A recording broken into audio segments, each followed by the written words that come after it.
One, two, three. This is Dr. Alex Avila, and this is Love University. We're back. I'm a psychologist, author, and speaker. At Love University, every week we talk about how to love yourself, others, and higher nature. We give you tips on how to improve your life psychologically, emotionally, spiritually, how to have better relationships, how to have love in your life. And we're now in the summer session, and this is a very bright time. People are going out more, and they're doing fun things with friends and family.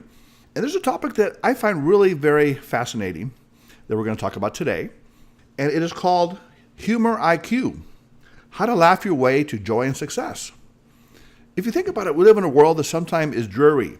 There's conflict, there's frustration, anger, sometimes sadness, obstacles in life.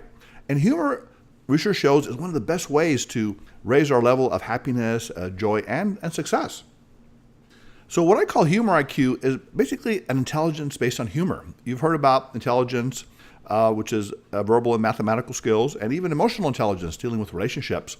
But I believe that humor is also a form of intelligence, using humor to look at life in a different way, a different perspective, and even a way to relieve stress, to build character, and to connect with people. Now, humor is defined as seeing the world in an unexpected way that is safe, comfortable, and that brings a certain sense of joy. Now, when people laugh, many times they release certain brain chemicals. For example, dopamine, which is the pleasure chemical. You feel better when you laugh. And most of the time, it's a social phenomenon. We're 30 times more likely to laugh in front of other people as opposed to just being by yourself. Although that could be kind of funny if you think about it, laughing to yourself. And there are many benefits to laughter and humor. For example, psychological benefits.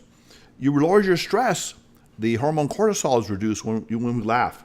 You have better mood. You forget about your problems. You have a larger life perspective. You even share a human experience. Research studies have shown that in wartime situations, people that are being bombed have fewer PTSD symptoms when they use humor, when they have a high sense of humor and are able to laugh about their predicament.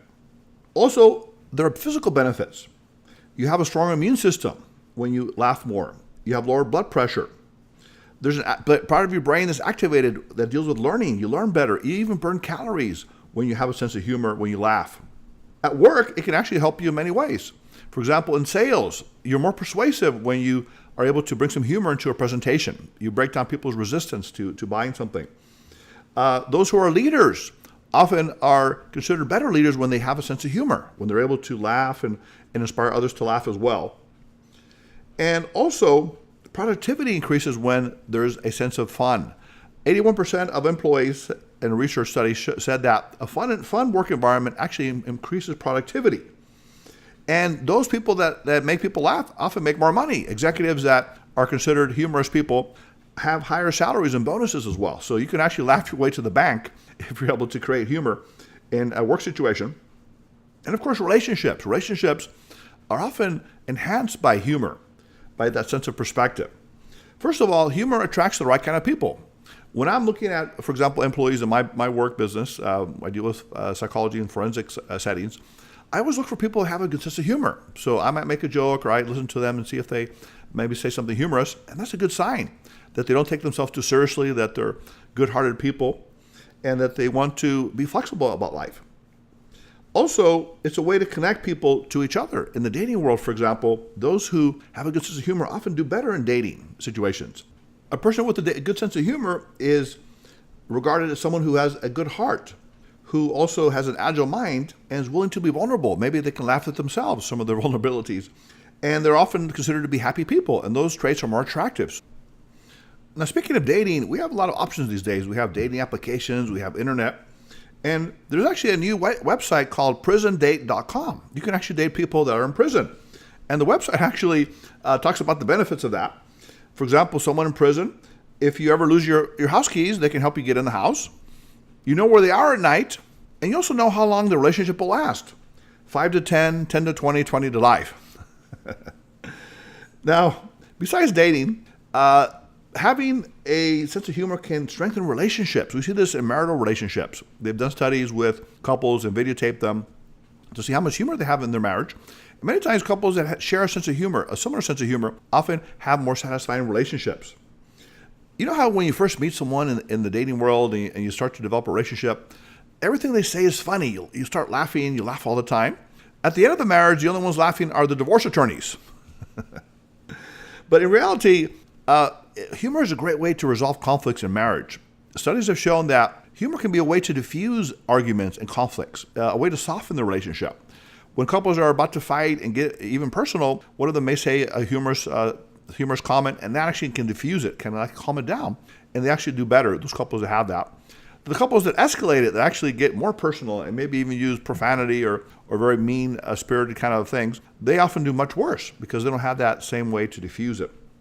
So with all these benefits about having a sense of humor and being able to laugh, we got to realize, how do we increase our laughter? How do we improve our sense of humor? And there are ways to do that. So let's talk about some tips. So let's say that you want to be a more humorous or fun-loving person or a laughing person. The first thing to start doing is smiling more. Now, sometimes we get very involved in on our cell phones and on our tablets, and we don't even look at people. But make it a habit to start smiling at people, strangers that walk by, and a waitress or waiter in a coffee shop, and an elevator, people you work with that you don't even know. Just smile at them. And you'll be amazed at how oftentimes people smile back. It's almost like an automatic reaction. Unconsciously, we often smile back when people smile at us. And people get into a little better mood when they do that. You feel a little better. So smiling is the first step toward laughter.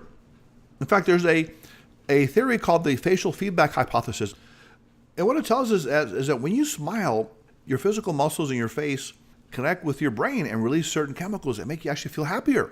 So in fact, let's try this right now. Reggie, my engineer, I want us to basically, let's put our heads down and say this: I am happy. I am happy. I am happy. I am happy. Okay, obviously we're not going to be happy with our faces down. Let's try this now. Let's sit up straight, and people at home, you can try this. I want you to smile broadly and say, I am depressed. I am depressed. I am depressed. I am depressed. Okay. It's very hard to be depressed when you're smiling and when your head is up. So you can actually try this at home as an exercise in front of a mirror. Smile and maybe laugh, and you can jump up and down and act silly. And pretty soon you're going to start laughing and you're going to start feeling better, even if you feel bad. So one of the ways, a little trick to get out of depression or sadness, is to actually start smiling and even laughing. And this is known as simulated laughter, where you actually create laughter, even though you're not feeling funny and nothing's really funny. You just start laughing. Reggie? It's pretty funny, isn't it? Okay, we're not funny looking. We're just being funny. That's all. Right? So I'm laughing right now. I'm starting to feel better. And some of you guys can do this at home. It's a miracle almost. That laughter can change your mood in many ways. And we see this even in illnesses. Some people are feeling sick in different ways, and they actually feel better physically as a result of laughter. Something else that can improve your laughter or humor IQ is to count your blessings. We've talked a lot about gratitude on the show. Keeping a gratitude journal, writing 3 things you're grateful for every day, whether it's being alive, your family, your friends, your career. And just something like that starts to put you in a better mood. You start to see things in a more optimistic way. And that will get you to the point where you can start to laugh. Laugh at yourself sometimes, laugh at life. So you're in a more positive mood, and things seem more optimistic for you. The other thing that's important is to spend time with fun people who are playful, who are fun-loving, who also laughed, because laughter is contagious. The more you're around people who laugh, you're going to laugh as well. And some of us are around negative people. Now, we try to avoid those folks. You might ask them, it's a good day today. And they might say, what's good about it? So they're already pessimistic, and they may put you in a different mood. So try to surround yourself with positive, fun-loving people that are also humorous in a way. Another thing you can do is, look at YouTube. There are a lot of humorous videos on there. I think Funny or Die is one of the funny shows out there. Go to comedy clubs with your friends, stand-up comedy, things like that. Funny movies can really put you in an optimistic mood. Play with a funny pet or child. Now, cats can be very funny. Dogs can be very humorous. They might put themselves in a certain place that's very funny. And also children are known to be very, very humorous in the way they say things and being spontaneous. I talk a lot about this, and I'm actually writing a new book I mentioned called Invincible You. And Invincible You, we talk about ways we can develop inner strength and confidence. And one of the ways is to develop spontaneity. Spontaneity is to be able to be flexible in situations, to come up with novel ways to do things. And many times children are very spontaneous, and also animals. They're naturally play in the mud, they have fun. As adults, we lose our spontaneity. We become rigid. We do the same things in the same way. We make love in the same way, go to work in the same route. eat the same kind of foods, and kind of have the same kind of friends and activities. So it's good to kind of change things up a little bit. Be more spontaneous, take a different route to work, try a new activity with friends. And try to see life in a totally different way, a way that's fresh and fun and spontaneous.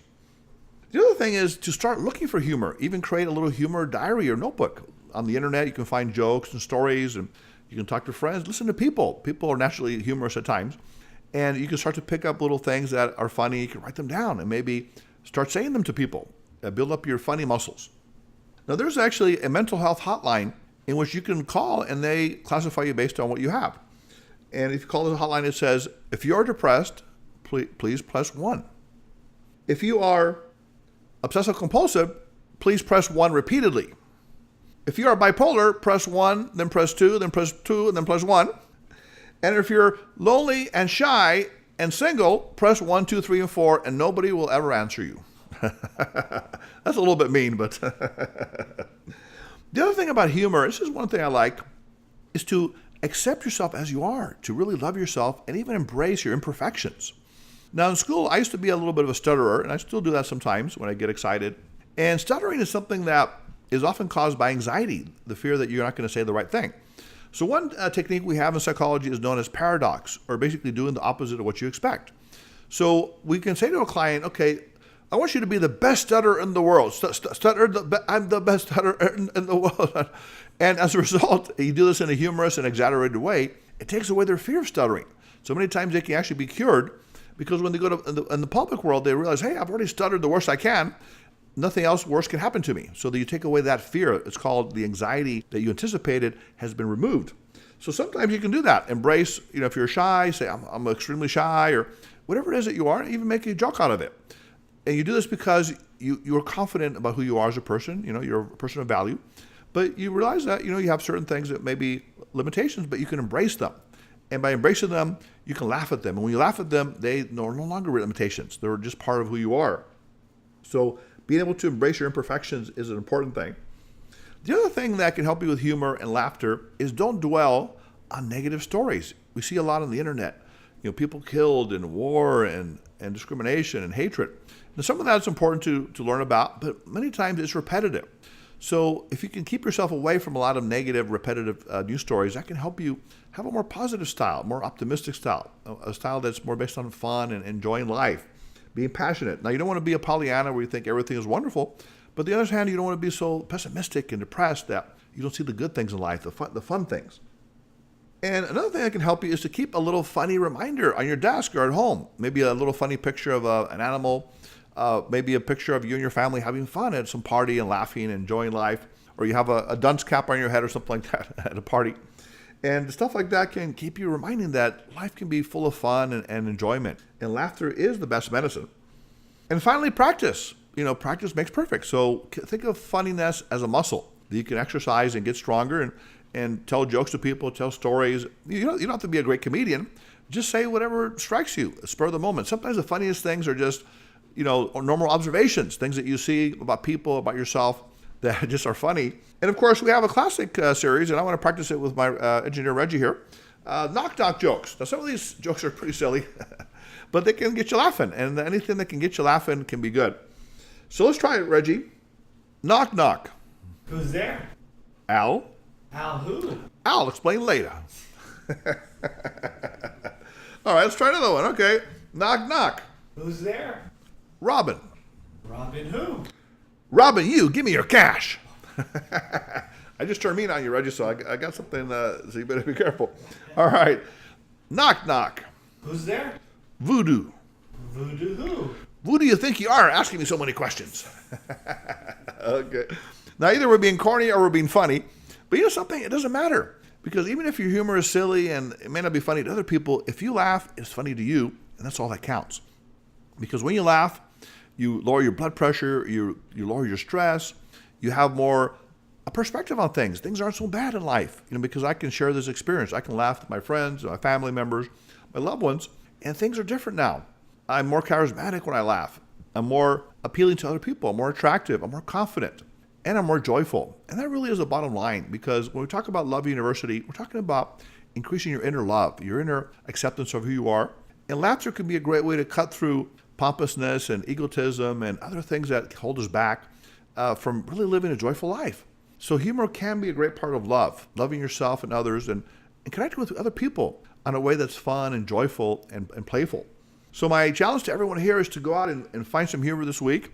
Look up some jokes and stories, maybe practice them with people, smile at other people, laugh, even if you don't feel like laughing. Go in the mirror and jump up and down and enjoy yourself as you laugh.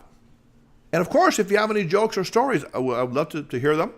You can always write to us at lovetype4u, that's LOVETYPE, the number 4, letter U at AOL.com. You can call us at 310-226-8090. And of course, our website, loveuniversity.love. And we have a lot of great guests coming up. Summer session is here. And we really invite you to keep coming back and tell your friends. We're growing exponentially in terms of our numbers. And we're very happy that Love University is bringing a lot of joy and also insight to a lot of people in the world. So again, laugh your way to happiness, laugh your way to success this week. And this is Love University. It's time to put away your notepads, your pens, your iPads, and go out and laugh and have fun this week. Dr. Avila.